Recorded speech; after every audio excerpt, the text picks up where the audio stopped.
ഒരു അഡ്വക്കേറ്റ് എന്ന നിലയിൽ അവൻ എനിക്ക് റെസ്പെക്ട് തന്നില്ല. അത് ഞാൻ ക്ഷമിച്ചു. എന്നാൽ നിന്റെ കാര്യത്തിൽ അവൻ കാണിച്ച അമിതമായ താല്പര്യമാണ് എന്നെ ഇറിറ്റേറ്റ് ചെയ്യുന്നത്. ഏതാന്റെ കാര്യമാണ്? ഇൻസ്പെക്ടർ ബൽറാം, നിന്റെ കൈ മുറിഞ്ഞതിൽ എന്നേക്കാൾ വേദന അവനാണ്. ആ പൂർവകാമുകയല്ലേ, സഹിക്കുന്നുണ്ടാവില്ല. എന്തിനാ ആവശ്യമില്ലാത്തത് പറയുന്നത്? ആവശ്യമില്ലാത്ത വാശി അവനാണ്. ഈ കേസ് രാജിയാവാൻ അവൻ സമ്മതിച്ചില്ല. ഭാര്യയ്ക്ക് പരാതിയില്ലെന്ന് ഭർത്താവായ ഞാൻ പറഞ്ഞിട്ടും കേട്ടില്ല. കേസ് ചാർജ് ചെയ്തു. ഇതെങ്ങനെ നേരിടണമെന്ന് എനിക്കറിയാം. നീ എനിക്കൊരു സ്റ്റേറ്റ്മെന്റ് എഴുതി തരണം. എന്ത് സ്റ്റേറ്റ്മെന്റ്? പരീക്ഷാ ഹാളിൽ എഴുതിക്കൊണ്ടിരുന്ന കുട്ടിയുടെ ഉത്തരക്കടലാസിൽ കൈവച്ചപ്പോൾ അതിനകത്തിരുന്ന ബ്ലേഡ് അബദ്ധത്തിൽ കയ്യിൽ തട്ടിയതാണ്. സത്യം അതല്ല, അവൻ എന്റെ കൈ കീറി മുറിച്ചതാണ്. ആയിരിക്കാം. എന്നാൽ കോടതിയിൽ പ്രതിഭാഗം വക്കീലെന്ന നിലയിൽ അന്യായക്കാരിയായ നിന്നെ വിസ്തരിക്കാൻ ഞാൻ തയ്യാറല്ല. പയ്യന്റെ അച്ഛൻ ചന്ദ്രഹാസൻ ആരാണെന്ന് നിനക്കറിയാമോ? രാഷ്ട്രീയക്കാരിൽ വെറും തറയിൽ അദ്ദേഹം. Highly influential and immensely rich. അങ്ങേരുടെ മകനോട് തെറ്റ് ചെയ്താൽ അത് നമുക്ക് അങ്ങ് ക്ഷമിക്കാവുന്നതേ. ഞാൻ ക്ഷമിക്കില്ല. ഈ കേസ് കോംപ്രമൈസ് ആക്കാൻ ഞാൻ കൂട്ടു നിൽക്കില്ല. You must. ഇതെന്റെ പ്രസ്റ്റീജ് ഇഷ്യൂ ആണ്. നീ എഴുതി തരണം. പ്ലീസ് എന്നെ കമ്പലി എഴുതി ചെയ്യട്ടാ, പ്ലീസ്. ഓക്കെ, ഞാൻ നിന്നെ നിർബന്ധിക്കില്ല. But you know Usha, it is a duel between me and the inspector Balram. നീ ആരുടെ ഭാഗത്താണെന്ന് എനിക്കറിയാം. എന്റെ ഭാര്യയായിട്ട് ഇവിടെ കഴിയണമെങ്കിൽ ആ സ്റ്റേറ്റ്മെന്റ് എഴുതി തന്നേ പറ്റൂ. The choice is left U.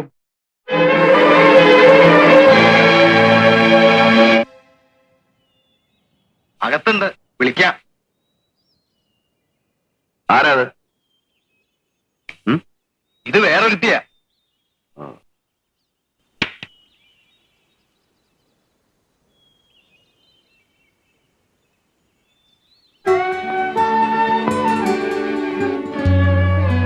Mrs Jayanthan ഇവിടെ?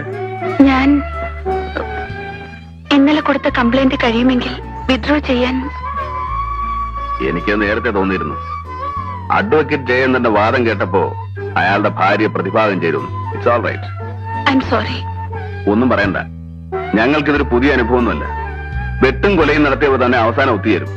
ഇടയിൽ കഷ്ടപ്പെട്ട് കേസന്വേഷിച്ച പോലീസുകാരന്റെ വായിൽ പച്ചത്തെറിയ എന്റെ നാവിൽ വരുന്നേ. ഞാനൊന്നും പറയുന്നില്ല. പക്ഷേ നിങ്ങൾ ഈ ചെറിയ കാര്യത്തിന് ഇവിടെ വരേണ്ട കാര്യമില്ലായിരുന്നു. എന്റെ ഗതികേടുമുണ്ട്, അല്ലെങ്കിൽ കുറ്റബോധം കൊണ്ട്. അഡ്വക്കേറ്റ് ജയചന്ദ്രന്റെ ഭാര്യയ്ക്ക് ഗതികേടുണ്ടെന്ന് പറഞ്ഞാൽ ഞാനത് വിശ്വസിക്കില്ല. പിന്നെ കുറ്റബോധം ഒഫീഷ്യൽ ഡ്യൂട്ടിയിൽ എന്നെ വഴിതെറ്റിച്ചതിലേ ഉള്ളൂ. പേഴ്സണൽ ലൈഫിൽ എന്നെ വഞ്ചിച്ചതിലില്ല. ഞാൻ ആരെയും വഞ്ചിച്ചിട്ടില്ല. മറ്റൊരാണിന്റെ ഗർഭം ധരിച്ച് നിനക്കത് പറയാമോ? മിസ്റ്റർ ബൽറാം, ആ ആണിന്റെ ഭാര്യയാണ് ഞാൻ. അദ്ദേഹത്തിന്റെ കുഞ്ഞിന്റെ അമ്മയായെങ്കിൽ അതെന്റെ കുറ്റവുമല്ല. ഓ, ക്രെഡിറ്റ് ആയിരിക്കും. കുറ്റം എന്റെ തന്നെയാ. വർഷങ്ങൾ അടുത്ത് പെരുമാറിയിട്ടും മണിക്കൂറുകളോളം തനിച്ചൊരുമിച്ചുണ്ടായിട്ടും നിനക്കൊന്നും നഷ്ടപ്പെട്ടില്ലല്ലോ. വിദ്യയായ എനിക്ക് നിന്നോട് ആരാധനയായിരുന്നു, ഡിവൈൻ ലവ്. പകരം ഒരു ഡെവിൾ മോളസ്റ്റ് ആവാൻ എനിക്ക് കഴിഞ്ഞില്ല. അതിലേ എനിക്ക് ദുഃഖമുള്ളൂ. എന്നെ പഴിചാരി നിങ്ങൾ ശുദ്ധനാവാൻ നോക്കുകയാണോ? ഹേയ്, എനിക്കെന്ത് ശുദ്ധത. ഞാൻ എന്നും കുടിക്കും, തോന്നുമ്പോഴൊക്കെ വ്യഭിചരിക്കും. എനിക്കറിയാം. ഇന്ന് എന്റെ ഭാഗം നിങ്ങൾ കേൾക്കണം. കൺഫെഷൻ ആണെങ്കിൽ വേണ്ട. വീടും കുടുംബവുമായി കഴിയുന്ന എനിക്ക് പഴയ കഥകൾ ഓർത്ത് കരയാൻ നേരമില്ല. അന്ന് എന്റെ അച്ഛനും നിങ്ങളും തമ്മിലുണ്ടായ വഴക്കിൽ ഞാൻ മാറി നിന്നത് ഒരു ഭാവവും ചേരാൻ പറ്റാത്തത് കൊണ്ട്. പിന്നീട് അച്ഛനെ കൊണ്ട് സമ്മതിപ്പിക്കാമെന്നാണ് ഞാൻ കരുതിയത്. അതിൽ തോറ്റപ്പോൾ വീടുപേക്ഷിച്ചിറങ്ങി തിരിച്ചവിള ഞാൻ നിങ്ങളെ അന്വേഷിച്ച്. പലരും പലതും പറഞ്ഞു കേട്ടു. ഞാൻ വിശ്വസിച്ചില്ല. ഒടുവിൽ ഞാൻ കണ്ടത് എവിടെ വെച്ചാണെന്നറിയാലോ.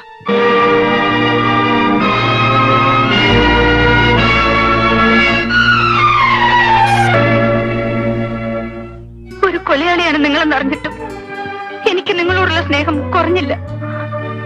എന്നാൽ അന്ന് ആ വ്യഭിചാരശാലയിൽ വെച്ച് നിങ്ങളെ ആ പെണ്ണിനോടൊപ്പം കണ്ടപ്പോൾ എന്റെ കുറ്റപ്പെടുത്തുന്നില്ല ആരെയും. It's my faith.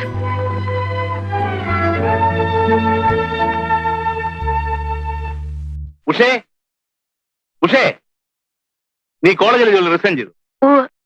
ആരോട് ചോദിച്ചിട്ട് പറ. ആരോട് ചോദിച്ചിട്ടെന്ന്? ചോദിച്ചാൽ സമ്മതിക്കില്ലെന്നറിയാം. അതുകൊണ്ട് ഞാൻ തന്നെ. എന്താ നീ കാണിച്ച ധിക്കാരി? ലക്ഷം രൂപ കൊടുത്താൽ ആ ജോലി കിട്ടും. രാജിവെക്കാതെ ഇനിയും ജോലിക്ക് പോയാൽ സ്റ്റുഡൻസിന്റെ റെസ്പെക്ട് കിട്ടും. അവിടെ എനിക്ക് തല ഉയർത്തി നടക്കാനൊക്കോ? അതുകൂടി ചോദിക്കൂ. കോളേജിലെ കുട്ടികൾക്ക് മുഴുവൻ ഈ സംഭവം അറിയാം. സ്റ്റാഫിൽ പലരുടെയും മുന്നിൽ വെച്ചാണ് പ്രിൻസിപ്പലിന് ഞാൻ പരാതി എഴുതി കൊടുത്തത്. അതിനെതിരായി നിങ്ങൾ എന്നെ കൊണ്ട് പറയിച്ചു. സ്റ്റേറ്റ്മെന്റ് എഴുതി വാങ്ങിച്ചു. ഞാൻ ഇനി എങ്ങനെ അവരെ ഫേസ് ചെയ്യും? എന്നെ അപമാനിച്ച കുട്ടിയെ ക്ലാസ്സിൽ എത്തിക്കൊണ്ട് എനിക്ക് പഠിപ്പിക്കാൻ കഴിയില്ല. പിന്നെ ചുമ്മാ വീട്ടിലിരിക്കണം, അത് നടപ്പില്ല. നിങ്ങൾ അതേ പറയൂ. നാണം കിട്ടി ജോലി ചെയ്താലും നിങ്ങൾക്ക് ശമ്പളം കിട്ടിയാൽ മതി.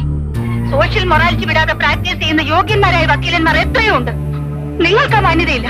നിന്റെ മറ്റവനുണ്ടായിരിക്കും മാന്യത, ആ ചെറ്റ പോലീസുകാർ. പോലീസുകാർ കളവും കൊലയും കൊള്ളയും ചെയ്യുന്നവരെ പിടിക്കുന്നവരാണ്. ആ ക്രിമിനൽസിനെ ഡിഫെൻഡ് ചെയ്യുകയല്ലേ നിങ്ങളുടെ ജോലി. അവരുടെ കാശ് വാങ്ങി ജീവിക്കുന്ന നിങ്ങളെ പോലെ ചെറ്റത്തരം പോലീസുകാർക്കില്ല. തോന്നിയാസം പറഞ്ഞ കൊന്നുകളയുന്നേ ഞാൻ. ഇല്ല, നിങ്ങൾ എന്നെ കൊല്ലില്ല. എന്റെ അച്ഛന്റെ സ്വത്തുക്കൾ മുഴുവൻ തട്ടിയെടുക്കുന്നവരെ ഇങ്ങനെ ടോർച്ചർ ചെയ്യുകയുള്ളൂ. പണമാണ് നിങ്ങൾക്ക് വലുത്. ഭാര്യയുടെ കൈ മുറിച്ചാലും കഴുത്തറുത്താലും കക്ഷികളെ നിങ്ങൾ പിണക്കില്ല. അവളെ ഒരു കോളേജ് സ്റ്റുഡന്റ് റേപ്പ് ചെയ്താലും നിങ്ങൾക്ക് പരാതിയില്ല. പണത്തിന് വേണ്ടി സ്വന്തം ഭാര്യയെ അന്യപുരുഷന്റെ കടപ്പറയിലേക്ക് അയക്കാനും നിങ്ങൾ മടിക്കില്ല.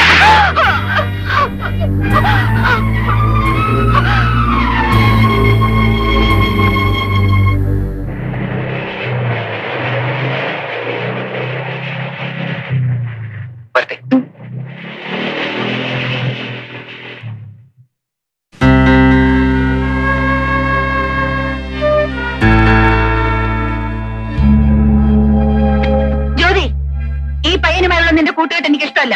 എന്താ ബെന്നിക്ക് കുഴപ്പം? ഇതുപോലെ ബൈക്കിൽ കൊണ്ടു നടന്ന അവനെ ഉണ്ണ നമ്പൂതിരെ ചീത്തയാക്കിയത്. പാലക്കാട്ട് പഠിക്കാൻ പോയി, ഒരുമിച്ച് ഹോസ്റ്റലിൽ താമസിച്ചു. ഒടുവിൽ പെട്ടപ്പോൾ കൂട്ടുകാരന് കുരുതി കൊടുത്തിട്ട് ഇവൻ മാത്രം രക്ഷപ്പെട്ടു. അപ്പന്റെ പണത്തിന്റെ ഊക്കുണ്ട്. ബെന്നിക്ക് ഇപ്പൊ പോളിറ്റിക്സ് ഇല്ല, വിട്ടു. പോളിറ്റിക്സ് അല്ല ഞാൻ പറഞ്ഞു വന്നത്. പ്രായം തികഞ്ഞ പെണ്ണാണ് നീ. വല്ലതും സംഭവിച്ചാൽ ഞാൻ സഹിച്ചോളാം. എടീ, അതിനല്ല നിന്നെ ഞാൻ ഇവിടെ കൊണ്ടുവന്ന് താമസിപ്പിച്ചത്, പഠിപ്പിക്കുന്നത്. മേലിൽ ഇങ്ങനെ വല്ലതും കണ്ടാൽ അന്ന് നിന്നെ ഞാൻ നാട്ടിലയക്കും. അതാവും ചേച്ചിക്ക് സൗകര്യം എന്നെ ഒഴിവാക്കാൻ. എന്താണ് നീ പറഞ്ഞത്? ഫാദരയ്ക്ക് പുറത്തു പോകാതെ ഫ്രണ്ട്സിനെ ഇങ്ങോട്ട് വരുത്താമല്ലോ ഞാനില്ലെങ്കിൽ. ജ്യോതി,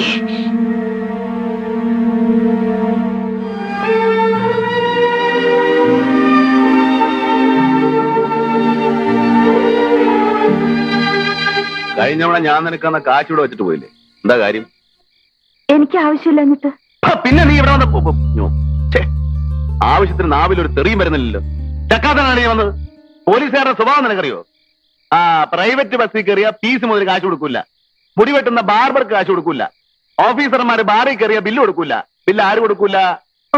അല്ലടി, ബാറുടമ ഓഫീസർക്ക് ബില്ല് കൊടുക്കൂല. പക്ഷെ എനിക്ക് തരും. തന്നില്ലെങ്കിൽ ചോദിച്ചു വാങ്ങിക്കും. എന്നാ എനിക്ക് ആരുടെയും സൗജന്യമൊന്നും വേണ്ട. വേണ്ട, സാറിന് പണം തരണമെന്നല്ലോ. അത്രേ ഉള്ളൂ, കൂടുതലുമില്ല കുറവില്ല. ഫിക്സഡ്. എന്നാൽ ആ കാശിന് സാറ് എനിക്കൊരു സാരി വാങ്ങിച്ചു തരൂ. സാരി എന്ന് വെച്ചാ പുടവ. ഞാൻ നിനക്ക് പുടവ വാങ്ങി തരണം. ഞാൻ നിന്റെ നായനാവണം. പുതിയ ഉള്ളവനോടി ഞാൻ കുടി നിർത്തിയ നിന്റെ ഭാഗം, അല്ലെങ്കിൽ അടിച്ചിന്റെ പല്ലി ഞാൻ കുടിച്ചാ പോവാം. കുടി നിർത്തിയോ? ഉപ്പ് ഇപ്പഴങ്ങ് എടുത്തു വെച്ചോളൂ. എടാ നാറി, സോറി തിരുമേനി, ഇവിടെ നിന്ന് അങ്ങോട്ട് വിടവുള്ള. അതുകളാ. നിനക്ക് വേണ്ടി മാക്സിമം എനിക്ക് ചെയ്യാവുന്നത് ഒരു ചിന്ന വീട് വെച്ചുതരാം. കീപ്. പക്ഷെ നീ പുറത്ത് വേറെ ഒരുത്തനുമായിട്ട് ബന്ധപ്പെടാൻ പാടില്ല. പാടിയാ കൊല്ലും. നിനക്കുള്ള ചെലവ് ഞാൻ തരും. പിന്നെ ഈ ഓട്ടം നിർത്തണം. ഷെഡ്ഡിൽ കയറി കിടന്നോളാം. പറ, എത്ര രൂപ വേണം? എന്നെ വിലക്കെടുക്കാനാണോ? സാറ് കൈക്കൂലി വാങ്ങില്ലെന്നാ ഞാൻ കേട്ടത്. അത് നല്ല തുക ആരും തരാത്തോണ്ടാ. അതുകളാ. എന്റെ യോഗ്യതയെ പറ്റിയൊന്നും നീ പറയണ്ട. കാശ് പറ. പിന്നെ ശമ്പളമല്ലേ ഉള്ളൂ. മാസം 1500 ഒക്കില്ല. ഒരു രാത്രി കൊണ്ട് അതിലിരട്ടി ഞാൻ ഉണ്ടാക്കും സാർ. സാറിന് എന്നെ വിലക്കെടുക്കാനാവില്ല. നിങ്ങൾക്ക് വേണോ പണം, സ്ഥലം മാറ്റം, പ്രമോഷൻ? ഞാൻ വാങ്ങിച്ചു തരാം. തിരുവനന്തപുരത്തേക്ക് പോകണ്ട, അവന്മാർ ഇവിടെ കൊണ്ടുതരും. എടി, നീ എനിക്ക് പ്രൊമോഷൻ ഇടാം. വേണ്ട സാർ. കാശാണ് സാറ് വിലമതിക്കുന്നതെങ്കിൽ എന്തൊരു സാർ ഈ ജോലി? കാലത്ത് മുതൽ ബൂട്ടും തൊപ്പിയും കാക്കിയിട്ട് നടന്നാൽ നിങ്ങൾക്ക് എന്തോ കിട്ടും? അതിൽ കൂടുതൽ ദിവസവും 4 താടി പഠിച്ചു കൊടുത്താൽ അമ്പട്ടന് കിട്ടുമല്ലോ.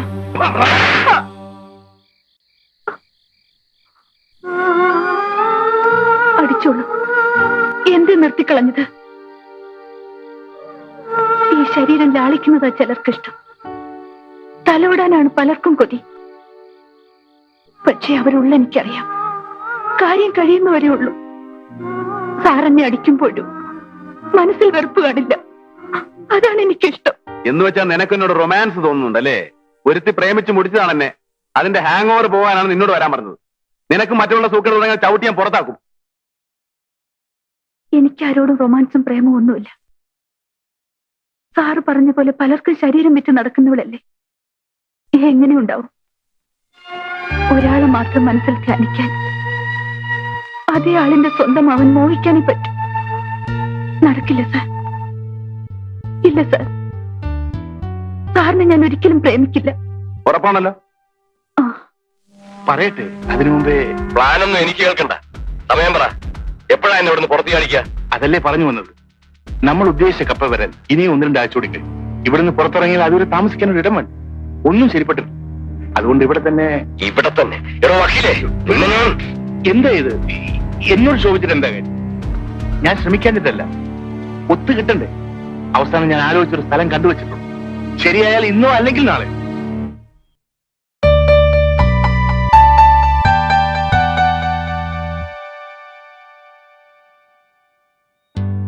വരൂ. രാധയല്ലേ? അന്തർജനം. ഇരിക്കൂ. എന്റെ പേര് ഉഷ, വക്കീലിന്റെ. മനസ്സിലായി. പലപ്പോഴും ഇവിടെ വരുമ്പോ സംസാരിക്കണം തോന്നിയിട്ടുണ്ട്, കഴിഞ്ഞില്ല. ഇരിക്കൂ. 2-3 കൊല്ലായില്ലേ ഈ കേസ് അനിയന്റെ? ഒരിക്കൽ ഇവിടെ ഇരുന്ന നിങ്ങളുടെ അച്ഛൻ മകന്റെ കഥകൾ അദ്ദേഹത്തോട് പറഞ്ഞത്. കോളേജിൽ ഫൈനൽ ഇയർ ആയിരുന്നല്ലേ? കേട്ടപ്പോൾ അരുത്, എന്റെ ഇല്ലത്ത് ഇതേ കേൾക്കാറുള്ളൂ. അച്ഛൻ വാതുവരാതെ എനിക്കും വേറെ ഒന്നും ഓർക്കാൻ കഴിയില്ല.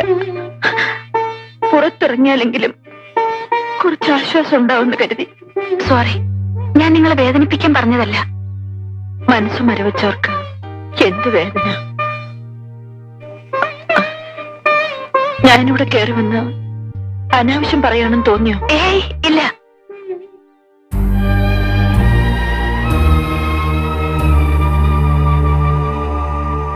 കോളേജിലെ ജോലി മതിയാക്കി വീട്ടിലിരിക്കുക. ഇവിടെ ഒരാളെ സംസാരിക്കാൻ കിട്ടിയത് ഭാഗ്യായി. കേസിന് എത്ര രൂപ ചെലവായി? കൃത്യമായിട്ട് അറിയില്ല. അച്ഛന്റെ പ്രൊവിഡന്റ് ഫണ്ടും ഗ്രാറ്റുറ്റിയും പെൻഷൻ കമ്മ്യൂട്ട് ചെയ്ത കാശ് മുഴുവൻ തീർന്നു. താമസിക്കുന്ന ഇല്ലത്തിന് പലർക്കും അവകാശമുണ്ട്. ഞങ്ങളുടേത് വിറ്റു. ഇപ്പോഴതുകൊണ്ടാ. കേസിന് പോയാൽ ഇതാ ഗതി. വക്കീലന്മാരുടെ സ്വഭാവം. എന്റെ മിസ്റ്ററും അതേ തൊഴിൽ തന്നെയാ. എന്നാലും ഏത് കേസും ജയിക്കുമെന്നേ അവര് പറയും. നിങ്ങളുടെ കാര്യം തന്നെ. എത്ര കോടതി കയറി, എന്തെങ്കിലും ഗുണം കിട്ടിയോ? തെളിയിക്കാൻ കഴിയില്ലെന്ന് അറിഞ്ഞിട്ടും തെളിവുണ്ട്. അതിനുവേണ്ടി ഞാനിങ്ങോട്ട് വന്നത്. എനിക്കറിയാം. എന്റെ മിസ്റ്റർ നിങ്ങളെ ഫോണിൽ വിളിച്ചു പറയുന്നത് ഞാൻ കേട്ടു. എല്ലാം വെറുതെ. എന്താ നിങ്ങൾ പറഞ്ഞു വരുന്നത്? നിങ്ങളുടെ അനിയൻ പോയി. കൂട്ടത്തിൽ ഉള്ളത് മുഴുവൻ വിറ്റ് ഈ കേസിന് ചെലവാക്കിയാൽ ആ പണവും നഷ്ടമാവും. നിർത്തൂ. പുറമേ നിന്ന് ഉപദേശിക്കാൻ എളുപ്പാ. സ്വന്തം അനിയനെ പോലീസുകാർ പിടിച്ചോണ്ടുപോയി തച്ചു കൊന്നാൽ നിങ്ങളിത് പറയില്ല. കുടുംബത്തിന്റെ ഏക ആന്തരിയായിരുന്നു ഞങ്ങളുടെ ഉണ്ണി. അവനേക്കാൾ വലുതല്ല ഞങ്ങൾക്ക് പണം. ഈ കഷ്ടവും നഷ്ടവും ഒന്നും.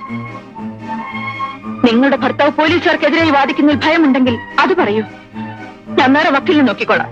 അയ്യോ, ഞാൻ പറഞ്ഞു വന്നത് ഈ കേസ് നടത്തരുതെന്നല്ലേ?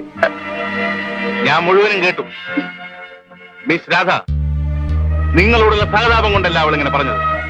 സ്വന്തം കാമുകനെ രക്ഷിക്കാനാണ്. ഈ കേസിൽ 1-ാം പ്രതി ഇൻസ്പെക്ടർ ബൽറാം കല്യാണത്തിന് മുമ്പ് ഇവളുടെ ഇഷ്ടക്കാരനായിരുന്നു. പിന്നീട് അറിഞ്ഞിട്ടും എന്റെ കുഞ്ഞിന്റെ അമ്മയായതുകൊണ്ടാണ് ഞാൻ അവളെ വീട്ടിൽ താമസിപ്പിക്കുന്നത്. ബൽറാമിന് നിയമത്തിൽ നൽകാവുന്ന ഏറ്റവും വലിയ ശിക്ഷ കൊടുപ്പിക്കാൻ ഒരു വക്കീലം നിലവിട്ട് ഞാൻ പ്രവർത്തിക്കുന്നത് കൊണ്ട് തന്നെയാണ്.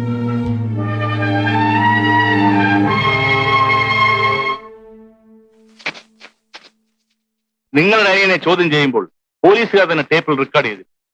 ക്യാമ്പിൽ വെച്ച് ഫോട്ടോ എടുത്തിരുന്നു, IG-ക്ക് അയച്ചു കൊടുക്കാൻ വേണ്ടി. ഉണ്ണികൃഷ്ണൻ കൊല്ലപ്പെട്ടപ്പോൾ പോലീസുകാർ പരിഭ്രമിച്ചു. പിന്നെ ശവം മറയ്ക്കാൻ അവർ ഓടി നടന്നു. ഈ സമയം ക്യാമ്പിലെ മറ്റു പ്രതികളെ അവർ ശ്രദ്ധിച്ചില്ല. ഈ തക്കത്തിൽ അവിടെ ഓടി രക്ഷപ്പെട്ടവനാണ് ഞാൻ പറഞ്ഞ പുള്ളി. ഒഴിഞ്ഞ ക്യാമ്പിൽ നിന്ന് ക്യാമറയും ടേപ്പ് റെക്കോർഡറും പണമുണ്ടാവുമെന്ന് കരുതി പോലീസ് രഹസ്യരേഖകൾ അടങ്ങിയ ഒരു ബ്രീഫ് കേസും എടുത്താണ് അവൻ സ്ഥലം വിട്ടത്. നമുക്ക് വേണ്ടപ്പെട്ട തെളിവുകളാണ് ഇതൊക്കെ. എന്ത് വില കൊടുത്തും നാം അത് നേടിയെടുത്തേ പറ്റൂ. എന്ത് വില കൊടുക്കേണ്ടി വരും സർ? അതെത്രയായാലും ഞാൻ കൊടുക്കും. എന്റെ ഒരു പ്രശ്ന ഇഷ്യൂ ആണ് ഈ കേസ്. പക്ഷേ നിങ്ങളുടെ ഒരു സഹായം എനിക്ക് വേണം. എന്ത് സഹായം? അവനെ ഇപ്പോൾ പോലീസ് വീണ്ടും കസ്റ്റഡിയിലെടുത്തിരിക്കുകയാണ്. ജയിലിലാണ്. പക്ഷെ ആ രേഖകളൊന്നും പോലീസിന് കിട്ടിയിട്ടില്ല. അവനത് രഹസ്യമായി ആരെയും ഏൽപ്പിച്ചിരിക്കുകയാണ്.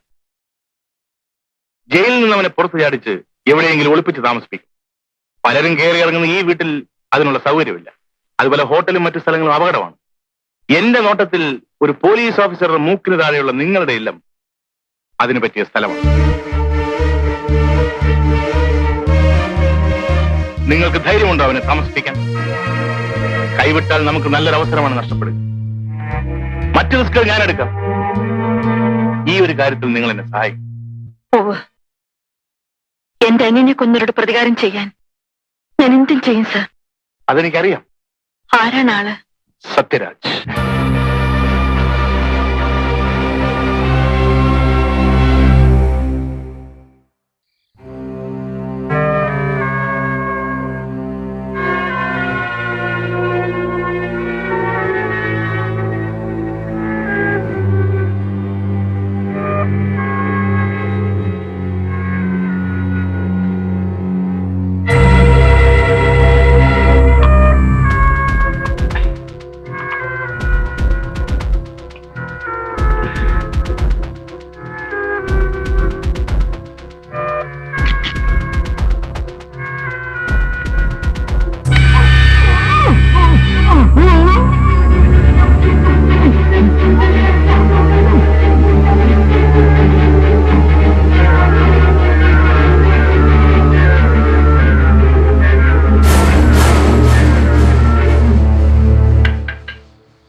ഹോസ്പിറ്റലിൽ കൊണ്ടുപോവാ. തല്ലി കത്തി.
അവിടെ വച്ചേക്കൂ.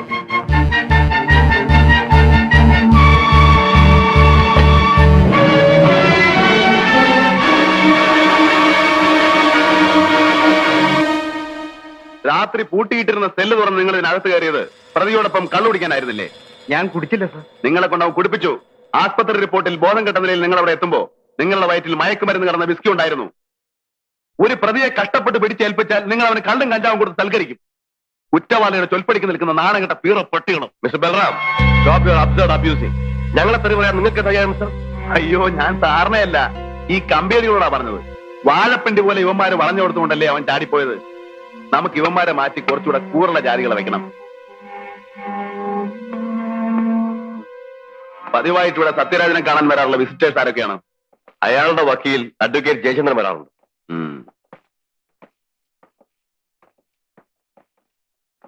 സർ, ഇത് സെല്ലിലെ ബാക്കിൽ എടുത്തുന്ന.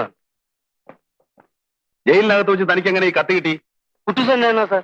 കുട്ടൂസോ? അവനല്ലേ നീ കുത്തിയത്? അതെ, ഇന്നലെ രാത്രി കമ്പീന്റെ മേലെ 3 പ്രാവശ്യം മുട്ടുന്ന കേട്ട കുത്തിക്കോളാൻ പറഞ്ഞു. അവൻ സമ്മതിച്ചിട്ടാ കുത്തി. വെറുതെ എങ്ങനെ ഒരാളെ കുത്തുകയെ? വെറുതെ അല്ല, രണ്ടാം കൂടി 500 റുപ്യ തരാന്നുണ്ട്. ആര് പറഞ്ഞു? ഈ നിൽക്കുന്ന സൂപ്പർ സാർ.